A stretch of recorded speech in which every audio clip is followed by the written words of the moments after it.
So the subject is the debate of love and death. It's Savitri is a marvel, and I don't know, I must acknowledge at the beginning that I won't be able to do justice in a short span of time. It's a subject for a whole week-long workshop. So nevertheless, we'll just dip into it from here and there. And I presume that everybody is familiar with Savitri, so I'm not going into the background. There are several ways people look at Savitri, and it's based on the story of Savitri and Satyavan as narrated in the Mahabharata and also the Brahma Vaivarta Purana. And it's a story of the Vedic cycle. And like many of these stories, it's one of those symbolic stories which reveal a deep, profound truth about human existence. So what is the deep, profound truth? The deep, profound truth is, to start with, there's so many ways to start it, that we are not alone. We just heard about this souls plunging into night, and the contract in footnote, he said, I'll come along. So that's the relief. So God is not just up above, but He labors with us.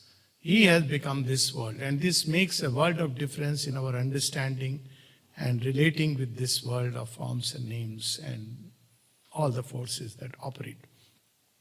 So we are not alone, and Savitri is the story of one such manifestation of the divine or the avatar of the Divine Mother. We often, when we speak of avatars, well, we only think of the masculine forms of the avatar, but the feminine has also been there. She has either stood behind as the Shakti, or she has stepped in the forefront when something new has to be done. So Savitri is one such manifestation of the Divine Mother, and Sri Aurobindo connects this story to the present manifestation of the Divine Mother. So she opens door to a partial possibility, and the Divine Mother takes this possibility to a complete possible fullness. So we can take it that Savitri initiates the divine project of conquest over death, and the Divine Mother comes to, to fill in all the gaps and to ensure that this is just going to be now round the corner. So this is basically the theme. And so there are several characters, each of them symbolic. Not going into it, let's come to Savitri and death. So what is death? There are several ways of looking at death, each valid and each partial in its own right. But very, very simply, psychologically, death is the past. It is the law. How is law created? We say things will happen. If we do this, then things will happen that way. And this law can go on from having a sore throat to death, to problems in life. Either it's a karmic law or a physical law, or some law or the other is always operating. So death is the law which is holding us back from surging into the future. Because the moment we say, this is possible, no, this is not possible. You see, as a medical doctor, you tell people, no, it's possible to probably, be immune without the vaccine. No, this is not possible. The law forbids. So you see, death is all that has gone into the past. How does it become the law? It becomes the law because mankind evolves around certain grooves of habit. Mother says, even death is a habit. And we all know that. You start something, and then after some time it becomes a habit, then it becomes a law. So law is the habit, and I'm not discussing good habits or bad habits, but it's a habit. Probably good at a point of time, it becomes a problem at another point of time. For instance, taking care of the body in a very morning, you wake up, take a bath, all this is a very good habit. But if you fly transcontinental, it becomes a problem. So, law due to habit, and this law which has gone into the past, which includes religions, which includes ideologies, which includes our conceptions of God, each valid in its own time, becomes a stumbling block toward the future. So who is Savitri? Savitri is the future. Look at the name. So death is called as Yamaraja and Dharmaraja, both. We'll not go into the Dharma aspect. Yama means restrainer. He doesn't allow you to go. You can't cross the red line. You may say, I am in a hurry, I have a problem. Somebody, no, you will pay the fine. So Yama is the restrainer. What is Savitri? Savitri is the first, not even the first dawn. She is the light, the sunlight which you sense when darkness is still there. You have that sense that it is morning. That's how we sense, no? When we wake up, oh, it's morning. But the light is not yet there. So Savitri is that sun which is emerging out of the darkness. And there are beautiful stories in the Rig Veda and everywhere connected with it. So we'll, for the moment, I have to restrain my own,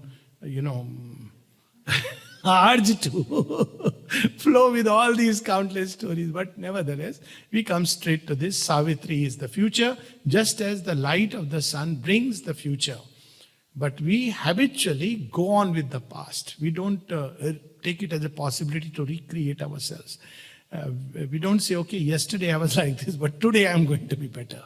We say, what can we do? That's how we are. So this is where we can take it in very modern terms, if you want to put it, the past which resists and the future which invites. And we are like caught in between the two, one leg forward toward the future.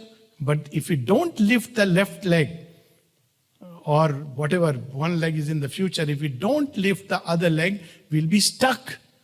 So death is the sticky past which hangs around us, doesn't want us to go forward. So we go straight into it. As I said, I have to resist the temptation several places because Savitri is a marvel, magic. It's not a book. That's why I have actually noted everything on phone which I should read because it's a vast subject. So I did that little labor. But still, the book must be there, at least by the side, because it's not a book.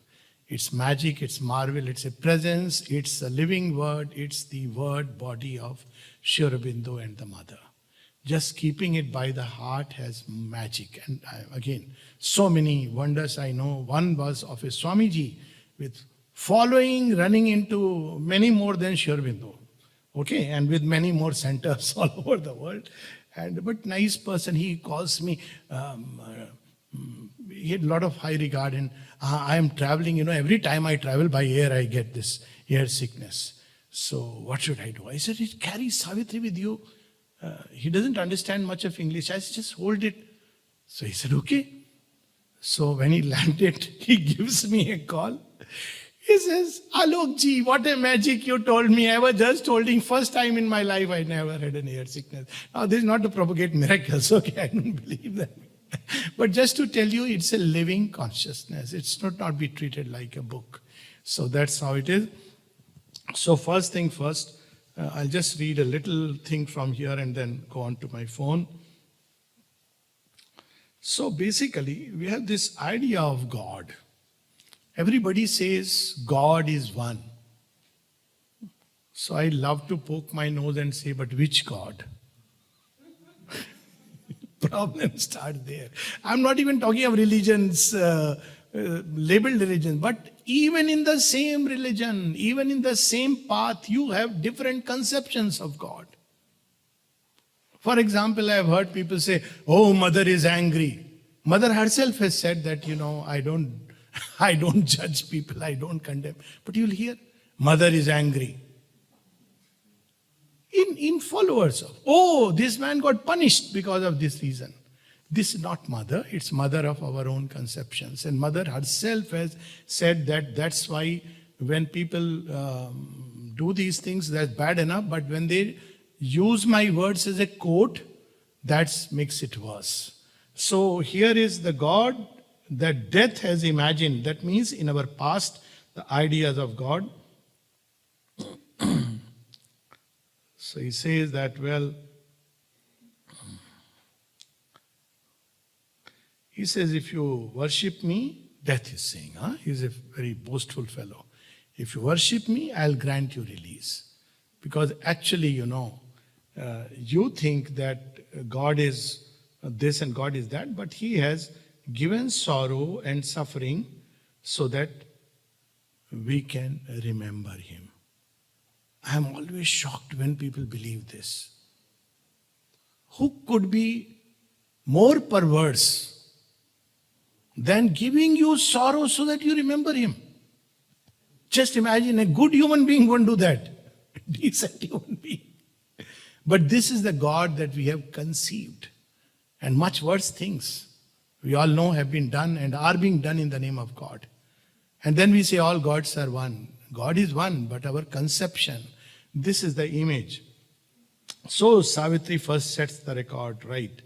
Who is this God imagined by thy night? You have not seen God, you are just imagining. We often imagine God according to our ideas. Oh, He will punish. This fellow did something wrong to me. Why should He punish? He will change him.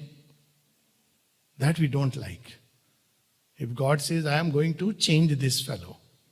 No, you must first punish. Because your heart is not as vast. So we create such gods. It says, who is this God imagined by thy night? Contemptuously creating worlds disdained, who made for vanity the brilliant stars. See, this was the question that Queen raises. Now, how Savitri answers? Narad has answered in one way, but how Savitri is answering? She says, who made this? Who made for vacancy, vanity the brilliant stars? Not He who has reared the temple of my thoughts and made His secret floor my human heart. Savitri says, excuse me, you don't really know God. That's why you are saying all these things. So she has discovered God, and what is this God? That she is revealing to us. Now I come to my phone. This was just to initiate the reading from this wonder that is Savitri. Okay. Who is this God imagined by thy night, contemptuously creating worlds disdained, who made for vanity the brilliant stars? Not He who has reared His temple in my thoughts and made His secret floor my human heart. So it's very important that when we start with the conception of God, obviously, what is our conception of the divine? As is our faith, so He will receive us. That's what the Gita has said very clearly. Yo yatha mam prapadyante. As men approach to me in whatsoever faith, so I. So it's very important. What is our conception of God till we have discovered? So she says, my God is will and triumphs in His paths. Means there is nothing impossible for grace. Mother says, my child, you think your difficulty is so much. You know why? Because you're hypnotized by yourself. You don't believe in grace. So she says, my God is love and sweetly suffers all. He drinks the poison. And He doesn't say, oh my God, this fellow has given me poison. He gives us a smile in return. So sweetly suffers all. To Him I have offered hope for sacrifice and gave my longings as a sacrament. All my longings, all my hopes, basically I have given to Him. I am not depending on you and others or even the gods or even human beings. No, I depend on Him. Who shall prohibit or hedge in His course? The wonderful, the charioteer, the swift. Says, you really believe you can stop Him? And then this idea that, even in the darkest hell, He descends. That's how Sri Aurobindo writes in one of his poems. Oh, thou who pervadest all the worlds below, yet sittest above. Master of all who work and rule and know, servant of love. O thou who disdainest not the worm to be, nor even the clod. Therefore by that humility, I know thou art God. We know thou art God. So see, what is this God? He doesn't thrust us into hell and says, hell, go to hell. He doesn't do that. He says, I'm coming with you. I know you have to go, but I'll come with you. So there he says, his steps familiar with the lights of heaven tread without pain the sword-paved courts of hell. There he descends to edge eternal joy. Actually, hell cannot be hell if God is with you. That's the whole story of the lost footsteps, Antonio Silvio Curiaso. I may be mistaken in the name, where he is in the concentration camp and Sri Aurobindo comes to him repeatedly. He's going to commit suicide and he changes. He started feeling bliss. And he used the name, he couldn't get the name, Sri Aurobindo Ghosh. He used the word Robin the Ghosh. It's a lovely book. And he was in bliss. All the tortures meant nothing for him. So you see, it is not just a euphemism or just it's a fact of experience. The eyes of love gaze star-like through death's night. The feet of love tread naked hardest worlds. See that image of the Purusha. Adabhyam Prithvi, but Sri Aurobindo has this wonderful way of saying. We have heard that God's feet are on earth. Adabhyam Prithvi. But see how Sri Aurobindo is putting it. He says, yes, eyes like stars are gazing down, but the feet are treading the hard courts of earth. He labors in the depths, exults on the heights. He shall remake thy universe, O death. So it's not this human being, that human being, even if there is no human being. That's why, this yoga, even if there is nobody who has done it, still if this is the calling, the aspiration, go ahead because she is with us. That's what. Now death is not going to give up so easily. So he asks, what is thy hope? To what dost thou aspire? It's new to him, news to him. So, whom are you aspiring? And he ends up by saying that I am the only fellow, I am the only fellow. Jolly good fellow or bad fellow, I am the only one. Everybody comes back to me, this is the fact. So, Savitri's reply.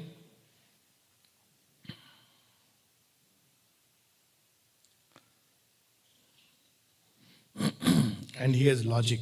That is not just a graduate. He has done PhD in theology. So he is now going to quote all these scholarly articles. So he says, but if there were a being witnessing all, how should he help thy passionate desire? He says that I have heard in books that he is a witness. How is the witness going to help you? He is only seeing everything. Aloof he watches soul and absolute, indifferent to thy cry in nameless calm. He says, I have read the Sankhya philosophy. Savitri is the Purusha watching. He can't help you. You are trapped in this world. Then he says, I have read Advaita also. His being is pure, unwounded, motionless, one. Ekameva dvityam. One endless watches the inconscient scene, where all things perish as the foam the stars. The one lives forever. There no Satyavan changing was born. And there no Savitri claims from brief life her bribe of joy. There love came never with his fretful eyes of tears, nor time is there, nor the vain vast of space. He has read Advaita also. He knows the Nirvana Ashtakam very well. Shivoham, Shivoham. He says, see, so he is really a PhD in theology, that fellow. All the things about, it wears no living face. So Arya Samaj also, he says, what is this? God can be born upon earth. All other religions, it's much worse. I'm talking of, the ultimate. It wears no living face, it has no name. No gaze, no heart that throbs. It asks no second to aid its being or to share its joy. Now what he is doing is twisting a truth, by the way. It's not that these things are not true, but they are partial experiences. Not samagram mam of the Gita. The Gita says that you must know God in his totality. Samagram mam. They are truth, but death is using it to distort. So that's what as they say, the devil quoting the scripture. So he says, if thou desirest immortality, okay, Savitri, I understand there are people who desire like that, they go to Himalayas. They don't come to hell to chase their beloved Satyavan. If thou desirest immortality, be then alone sufficient to thy soul. Live in thyself, forget the man thou lovest. My last grand death shall rescue thee from life. Then shalt thou rise into thy unmoved source. You have heard all this from authorities.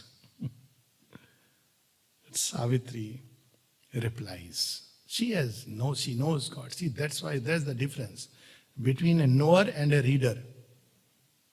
You may read all the books, but knowing is a living experience. So she says, O death, who reasonest, I reason not. Reason that scans and breaks but cannot build, or builds in vain because she doubts her work. Then she says who she is. I am. First she says, I am. I exist. I know who am I. I love. I see. I act. I will. That's all she says. And death, as always, she says, I know. You are a simpleton. You have not read the books, the scriptures, all them. He is a fellow like that. So he says, know also, knowing thou shalt cease to love and cease to will, delivered from thy heart. He says, your problem, you are too much passionate in the heart, but you have not read. If you read all these sacred scriptures, you will understand. So he advises Savitri, no. And what is Savitri's answer? But Savitri replied, for man, to death. She is a representative of us. When I have loved forever, I shall know. And there is a logic in it. Love in me knows the truth all changings mask. He says, I know, knowledge is oneness. How do I arrive at oneness? Through love. Love can pierce every mask. That's why they say that, falling in love means you've been made a fool. It's better to be made a fool in love, at least time to time, than to be sane and wise. Because see, this is what love does. That's the magic. Even you have the worst person and you are blinded. You see God in the person. Isn't it wonderful? People say, oh, this is so stupid. No, it's wonderful. Afterwards, reason comes and says, no, see, this person, that person starts the play. It focuses on the mask. But what does love say? Love sees the truth inside. Even the person does not know why he or she is treating me like a god. And he starts actually believing my physical personality is like a god. There are so many stories in Indian thought. The 5 women who are regarded as sacred, remembering whose names in the morning was considered that they will give inspiration. Who are these 5 women? Anyone knows? Other than Savitri, of course. These women are Ravana's wife Mandodari, Bali's wife Tara. Imagine. Draupadi, married to 5 husbands. How can it be? That's where the magic and mystery of love. Okay, so she says, I know that every being is myself. In every heart is hidden the myriad one. What a sutra, if only this we could, And then she calls names to death. You see, we all do name calling, but when the divine does it, how he does it. So he brings the divinity, touch of divinity everywhere. So he says, we have these passages in the Mahabharata also. Again, resisting my temptation. When Shri Krishna suddenly tells someone, Moodha, you claim to be intelligent, but you are talking like a fool. so how does she say? She addresses death as an aesthete of the sorrow of the world. You see, there are people who make so much about tragedy. This world is so bad, so horrible. And then after all that philosophy, they'll ask, by the way, what is there in food today? And you tell them their favorite dish, then all tragedy goes out of the window. So an aesthete of the sorrow of the world, champion of a harsh and sad philosophy, thou hast used words to shutter out the light. Now this is where that how we distort the scriptures. So she says, and called in truth to vindicate a lie. A lying reality is falsehood's crown, and a perverted truth her richest gem. So we should be careful. Just because somebody says, yes, yes, I believe in God, this is where the lying reality comes in. I believe in a very intolerant God who doesn't allow any other belief to continue. Is that really God or a monster? That's called a lying reality. There is a God and you may believe in God. But that doesn't mean that this is the God you believe in. You are believing in a monster and you're using the word God. So she is saying a lying reality because it becomes worse. Because you immediately get a sanction. Oh, it's a religion. It's not a religion. It's a monstrous thing. It's a perverted thing by any means. But this is how it becomes crown of falsehood. Nobody will say anything. Why? Because it's a religion. It's not religion. A lying reality. And a perverted truth, her richest gem. O death, thou speakest truth, but truth that slays. I answer to thee with the truth that saves. And what is this truth? One very simple thing that Sri Aurobindo has said, something so obvious, is that the world is constantly changing. Great ones have said that. But this change has a direction and a purpose. That changes everything. Otherwise, if you just say it's changing, anityam, asukham, lokam, of course, Shri Krishna, so wonderful. It's constantly changing. The Buddha, it's transient, yes.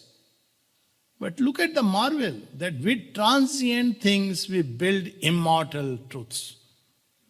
Vyasa's Mahabharata, the Gita, Sri Aurobindo's books, transient things, pen, typewriter, even the body, the fingers. But what is released through all this is immortal truths. So it's true that there is transience, but it is even a greater truth that this transience is an instrument of the eternal. And it is constantly working on the transient, leading us towards something which is more enduring, a perfect image of truth. So we are all, as I said, we are all in the making, projects in the making. And it's like the image of Durga which is being made. Very interesting that, when they make an idol of Durga, the first mud they bring is from the brothel. And from 27 such places. Meaning thereby she represents the feminine. First mud is from the brothel. Without that mud, you cannot make an idol of Durga. Unless you make it in China market. That's a different story. So it's a process. And after in the making, then you have to install. There has to be an invocation. So we are all right now in the process. Maybe the mud of the brothel. And yet this mud has the potential of becoming the whole of Durga. This is the beauty of this whole thing. Assailed, so he says, O death, thou lookest on an unfinished world. Wait. Thou lookest on an unfinished world. God has not called his last shot. Assailed by thee and of its road unsure, peopled by imperfect minds and ignorant lives, and sayest, God is not and all is vain. How shall the child already be the man? They are my babies. They are growing up. Wait. These children will grow up and look into your eyes, O death, and say, thou art not. So this way. How shall the child already be the man? Because he is infant, shall he never grow? So simple. Because he is ignorant, shall he never learn? Is man's evolution stuck here? Is it static? Is it a finished product? No. It's going further. And then she gives lovely examples. See, this is what happens. When you read too much, you lose common sense. And your logic becomes trespassing reason. That's how some people put it. How reason can trespass reason and you end up with the most irrational things. Plenty of examples of that. I'm resisting, even in the field of medicine. You trespass reason. And you think you are being rational. That makes it worse. But when you don't get the mind cluttered, then there is a clarity of thinking. What does Savitri say? In a small, fragile seed, a great tree lurks. In a tiny gene, a thinking being is shut. Now you see the same logic. They say, oh, no, it's all genes. He says, yeah. Do you see the magic? A tiny gene will grow into a sage and a hero. What determines it? She is pointing towards the supermind without using the word here. That will be revealed later. A little element in a little sperm, it grows and is a conqueror and a sage. Then wilt thou spew out death, God's mystic truth? Deny the occult spiritual miracle? It is a miracle. Every day we see this miracle.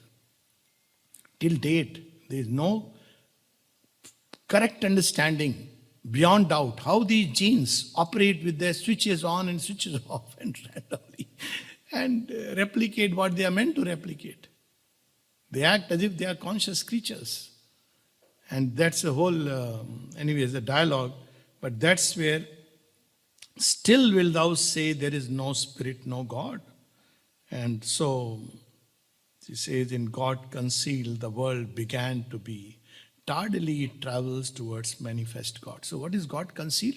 God concealed is, let's say I am going to make a, as I said, the example of Durga, an idol of Durga. Not an idol, but a presence of Durga. Now where is it concealed? In my conception. Nobody knows. You have the seed buried inside the soil. Where is it concealed? Or the farmer who is tilling the soil. So he'll say, what kind of wasteful thing you are doing? He said, no, a tree will come. A rose will come, garden will come. He said, what nonsense, I don't see any seed, tree, garden, anything. He said, come, you have to wait. Shall I dig and see where the seed is? He said, no, seed is held with me, I am going to plant it. And then if he plants it, and again the same fellow comes, where is the tree? No, not yet. So he says, I'll dig the soil. He says, if you dig it, the seed will be destroyed. You have to wait. So this is how this world is a conception and a birth, Savitri. It's a divine conception. It's not some fool's conception or a madman's conception. It's a divine conception and a birth, which is manifesting itself.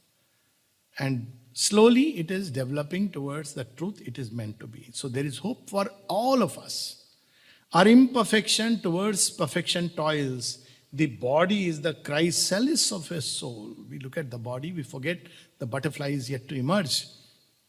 The infinite holds the finite in its arms. Time travels towards revealed eternity. And he says, if you look at, people say, where is God? Where do I have to find him? Look at everything. Everything has a touch of divinity. All here bears witness to his secret might.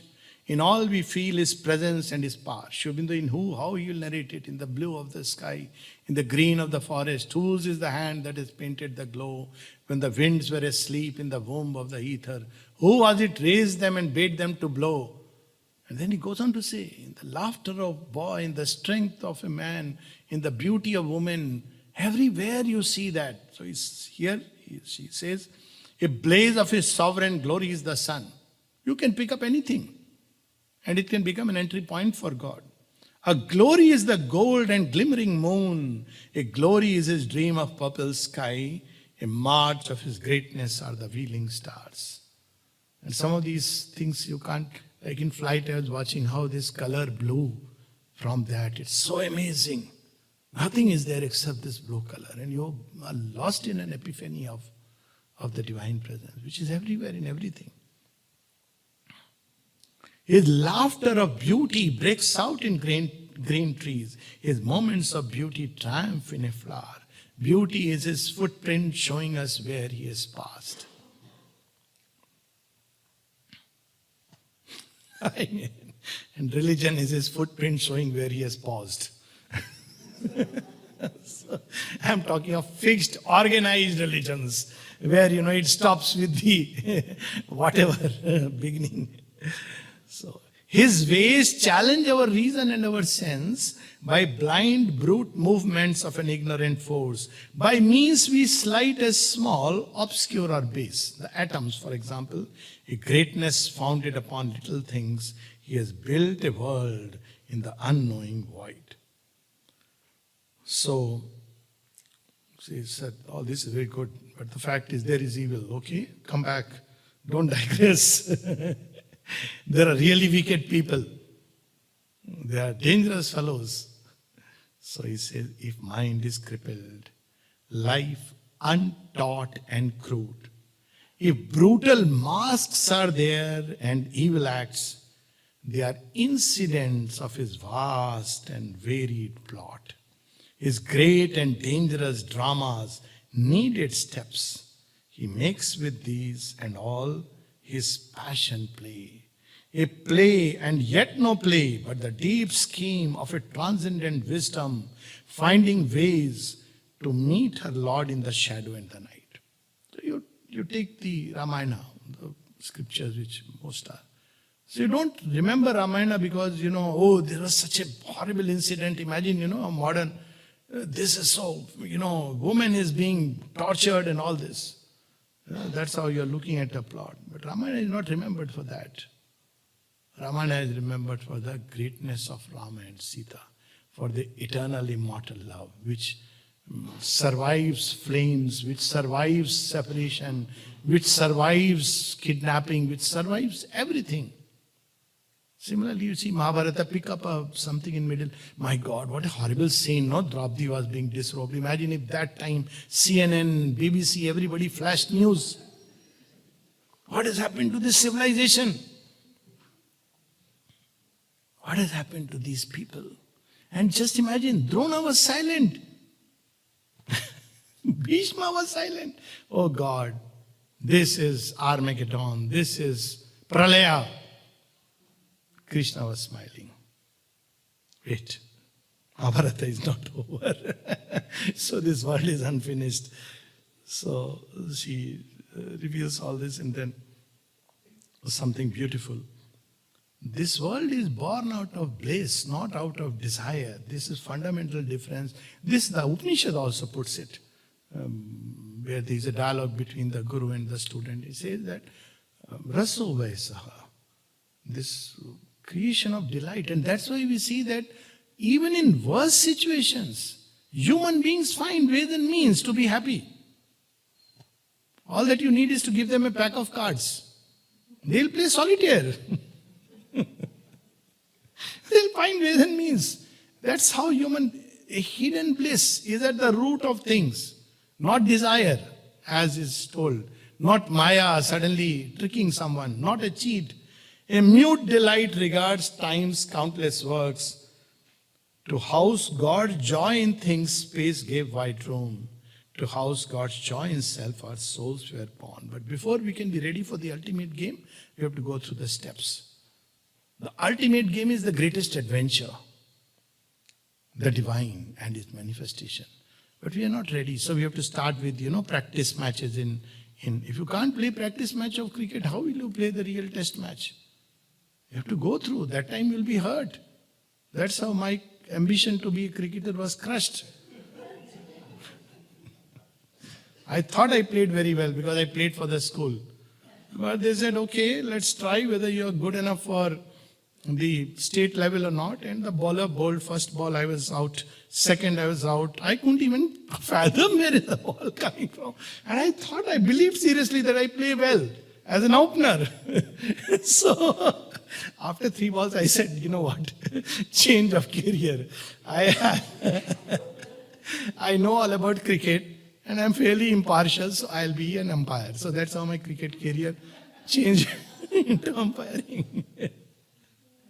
So that's how you have to prepare. You can't, you enjoy. But see, there are people who have prepared themselves through it.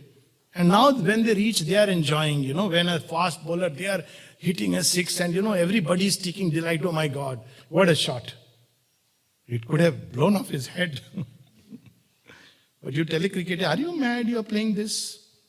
You say, you don't understand the delight. Ask a mountaineer, ask a wave surfer, and they will all tell you, you don't know this joy.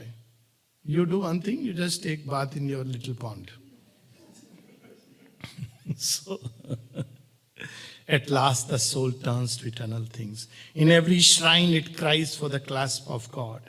Out of the void this grand creation rose. For this the Spirit came into the abyss. And now some marvelous lines. She reveals a truth which is so evident, as I said, to anybody with common sense. In death's, so why we have come? In night's bare session to cathedral light, in death's realm repatriate immortality. Immortality has been exiled, we have to repatriate it back. It belongs here. Come here. Now he reveals a mystic, slow transfiguration works. All our earth starts from mud and ends in sky. Today someone was asking about someone. Do you think he was really a sadhak? He had this problem, that problem. But yes, this part is okay. As people bring into their understanding what they carry within. Some see the mud, some see the lotus bloom. That's how it is. All our earth starts from mud and ends in sky. And love that was once an animal's desire, then a sweet madness in the rapturous heart. An ardent comradeship in the happy mind becomes a wide spiritual yearnings space. So it's the evolution of love. If you stifle love at the beginning, it won't. See this? Again, story of Valmiki. You know how he wrote the Ramayana, how he became a poet. He became a yogi, all right. He sees a pair of birds who were mating and they're hit by a hunter and they die. While dying, they release some very wild cry because it's agony and pain. And he witnesses it. And suddenly out of the heart of Valmiki, a poet arose. And he writes something which he himself doesn't understand. And then Narada, as usual, comes, he says, you know what you just wrote? Or Brahma, he goes to Brahma. He says, what is this? He says, this inspiration has been given to you to write the greatest love story. Unfinished yet complete. It starts from where? From the birds meeting and dying. But see, you will see this reflection all through Ramayana. It goes ultimately to those separated, yet Sita and Rama are inseparable. You can't think of one without thinking the other. A lonely soul passions for the alone. So the entire evolution of love, I'll just read these few lines again. And love that was once an animal's desire, then a sweet madness in the rapturous heart, an ardent comradeship in the happy mind, becomes a wide spiritual yearning space. See, the Lord knows everything. Sri Aurobindo knows all that we go through. A lonely soul passions for the alone. The heart that loved man thrills to the love of God. A body is his chamber and his shrine. Then is our being rescued from separateness. All is itself, all is new felt in God. So if we don't love even a human being, how do we expect that we love the divine? If we don't love the creation, how do we expect that we will really love the Creator and discover Him in all His totality? Love is that power. So, it says that when man has evolved to that point, then shall the business fail of night and death. It says you are doing good business, but one day you are doomed. And so she goes on, marvelous line, but she says that one thing important is that love is that great power, but it must change its human ways to make it divine. Yet keep its sovereignty of earthly bliss. You're not saying that ways divine means come, we both will sit and meditate. Earthly bliss in every aspect of earth, that love should come. Dealing with equipments, dealing with instruments, dealing with material things. Everything should be an act of love and therefore an act of joy. My teacher taught me how to check the pulse. And he said, check the pulse. And I, like a smart student, picked up the hand and took it. He said, young man, have you never held a lady's hand? I said, sir, no, but I don't know whether to add unfortunately or fortunately to it. He said, that's not how you do it. And he showed me the art of simply lifting the hand. I said, oh my God, this will relieve a patient before I have checked the pulse. The way I am doing it, he is waiting. What's it? What's it? But I realized that if you hold the hand nicely, the person is comforted. I'm in good doctor's hands. See, there are small little things. It's an act of love or it's a job. So everything should be an act of love. So that's what sovereignty of earthly bliss. Love must not cease to live upon the earth, for love is the bright link twixt earth and heaven. Love is the far transcendence angel here. Love is man's lean on the absolute. You know, death is a... He goes on arguing. He'll keep, but, you know, like the eternal skeptic. So, he ends up arguing. He says, okay, all this story of love I don't want. Because he's a cold, stone-hearted fellow. So he says, I am only law. And in law, there is no love. Law is law. It's written in my rule book. I go by the rules. All this love story can be before you come to law. When you come to law, so he says, what is that law? O human face, this death is speaking. That's why it's so dangerous to quote Savitri. You know, somebody may quote this passage and say, sure, Bindo Savitri. And one may take it as truth. But this is death speaking. Oh, human face, put off mind-painted masks. He says all this story and hairy-fairy things here. Mind is painting masks. The animal bee, the worm that nature meant. All our schools are teaching it still. I have a term for this. Hiranyakashipu's gospel. Matter is everything. All these are fine, nice things, but really speaking, you know, they are emotions, they are serotonin, they are aberrations. Real stuff is hard matter. Accept thy futile birth, thy narrow life, for truth is bare like stone and hard like death. You know, there was a whole movement of realism in poetry and everywhere. And that realism was to bring out the darkest, barest aspect. That's not truth. That's maybe you want to say an aspect, but it's a mask. You have not seen the totality. So the mother says something very beautiful. She says, truth is supreme harmony and delight. I said, thank God. It's not bare stone. Truth is supreme harmony and delight. But death says, quote unquote, for truth is bare like stone and hard like death, bare in the bareness, hard with truth's hardness live. You have done this karma, you got to suffer. Mother says grace can completely annul karma. And why not? Where matter is all, their spirit is a dream. If all are the spirit, matter is a lie. The second and third chapter of the Life Divine, summarized in 2 lines. And who was the liar and who forged the universe? And he says, see, you are talking of God. He forged this universe. The real with the unreal cannot mate. He who would turn to God must leave the world. Everywhere we keep hearing this. He who would live in the spirit must give up life. He who has met the self, capital S, renounces self, small s. And that's why the mother says at one place, what has Sri Aurobindo come to tell us? He says Sri Aurobindo has come to tell us that one need not leave the world to find God. One need not leave life and enter into limited relations. He is everywhere and in everything.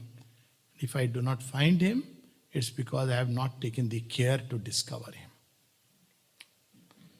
Okay, so finally he says what most of these, ultimate atheistic philosophies, if God there is, he cares not for the world. What will I do of a God? He doesn't care about the world. All things he sees with calm, indifferent gaze. He has doomed all hearts to sorrow and desire. He has bound all life with his implacable laws. He answers not the ignorant voice of prayer. Dream not to change the world that God has planned. Strive not to alter his eternal law. Now he comes, he says, this is the law. I am the guardian of the law, Yama. So Savitri has to remind him, you are the Chaya, the shadow of Surya. That's the story, mythology. Yama is the shadow child of Surya. And as long as we are in ignorance, he has this law. But there is a greater law, the law of truth, which is what supramental, which is not like this hard law of Yama, which takes joy in giving us pain. That's why the law of truth must prevail. Hiranmayana patrina satyasyapi hitamukham. Because that law of truth can change our world. So that's what Mother and Sri Aurobindo's work.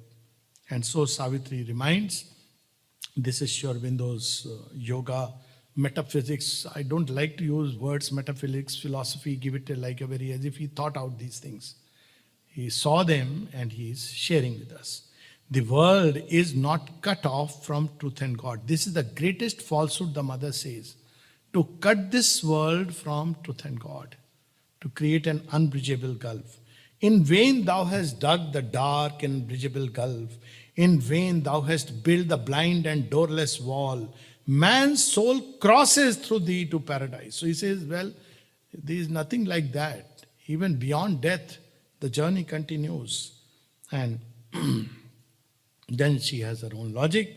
If in the meaningless void creation rose, if from a bodiless force matter was born, if life could climb in the unconscious tree, its green delight break into emerald leaves, and its laughter of beauty blossom in the flower, if sense could wake in tissue, nerve, and cell, and thought seize the grey matter of the brain. She studied all this. It's not that, And soul peep from its secrecy through the flesh.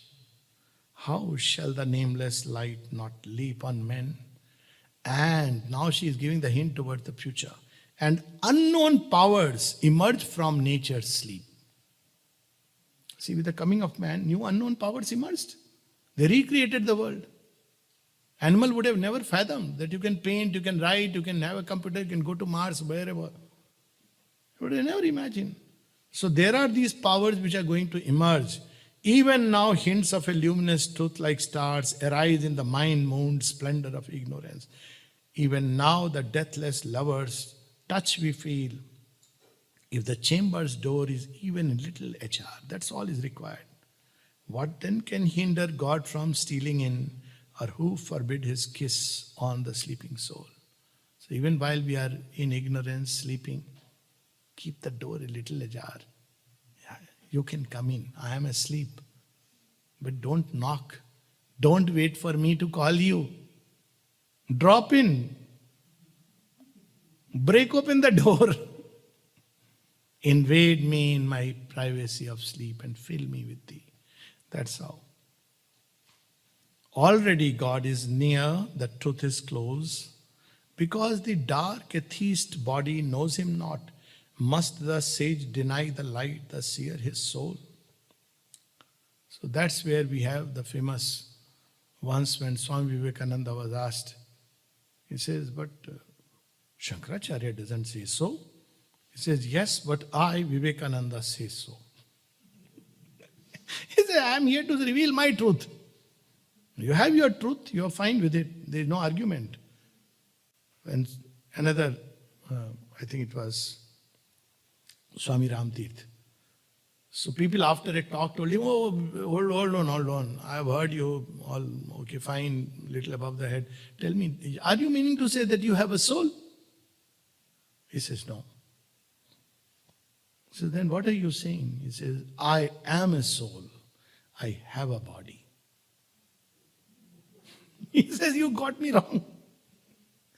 I am a soul, I have a body. See, the whole thing changes. And then she gives him a good lesson on, the beauty of Sri Aurobindo's yoga. A lonely freedom cannot satisfy a heart that has grown one with every heart. How can we be selfish to seek a lonely freedom? I am a deputy of the aspiring world. My spirit's liberty I ask for all. So this had answered one of my queries after reading all this. I said, but mukti is a very selfish act at the end of the day. I'll escape, but what about countless who are going through real pain in real time? I said, this is not my path. So all this, everything is fine, high philosophy, good. But at the end of the day, you escape. So Sri Aurobindo brings this new possibility. And then, therefore, he says something again we can notice. I'll just take 5-7 minutes more, slightly. I'll exceed the time. Please allow me. Forgive me that transgressing time because of the pressure of the timeless. So, in the casual error of the world's ignorance, now she is showing us, look here. This world is built by random bricks of chance, you say? And chance created out of dust, man who is traveling to the stars to gather dust from there. Chance, okay. Wonderful. If that is chance, I would prefer to call it a hidden intelligence. That's how she puts it. In the casual error of the world's ignorance, a plan, a hidden intelligence is glimpsed. That's how Alexander Fleming discovered penicillin. Many things have been like that, serendipitous discoveries. How the chance works. There is a purpose in each stumble and fall. Nature's most careless lolling is a pose, preparing some forward step, some deep result. Somebody who is not moving, doing nothing, aimlessly wandering, probably he is just about to discover the road less traveled. And somebody who says, I am on a path. Who knows?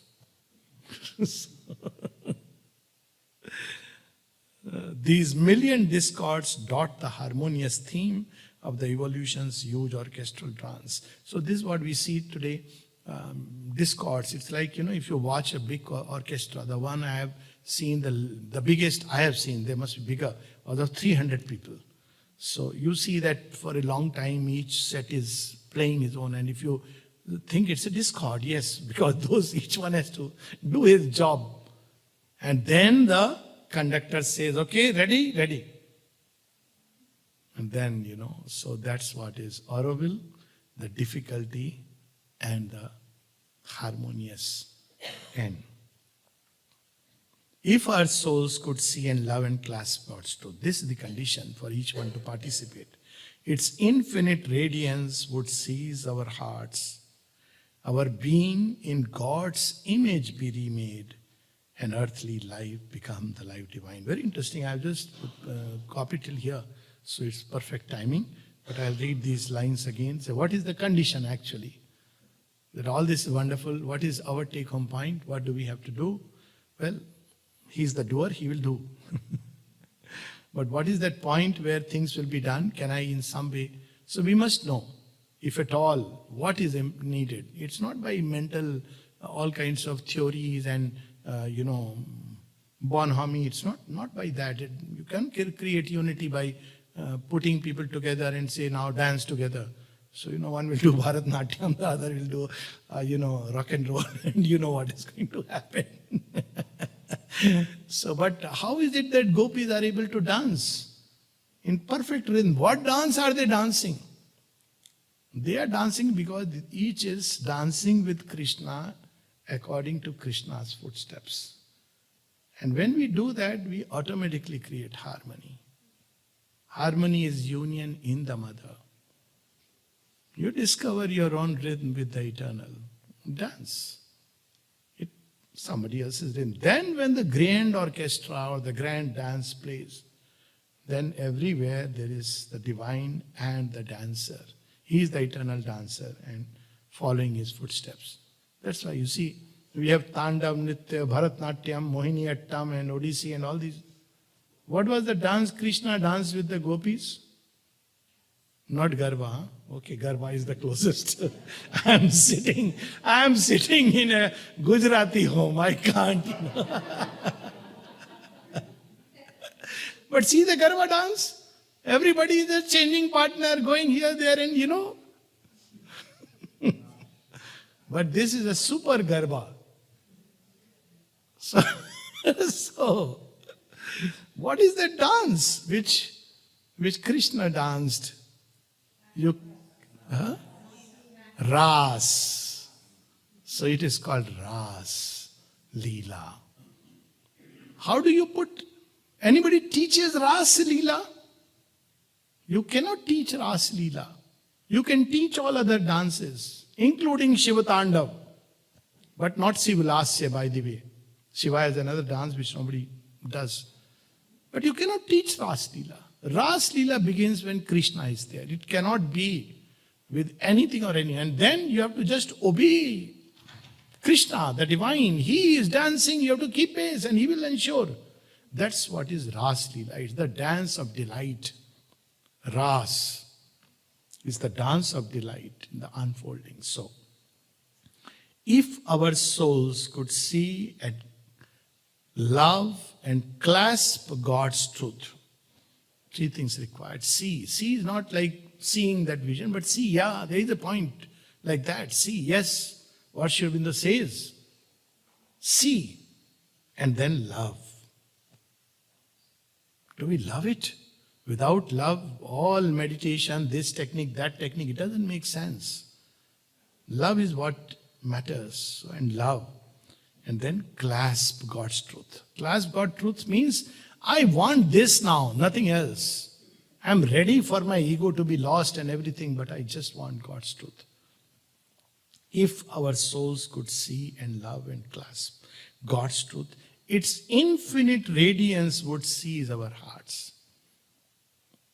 That's the only problem, that it has to be in freedom. I want you.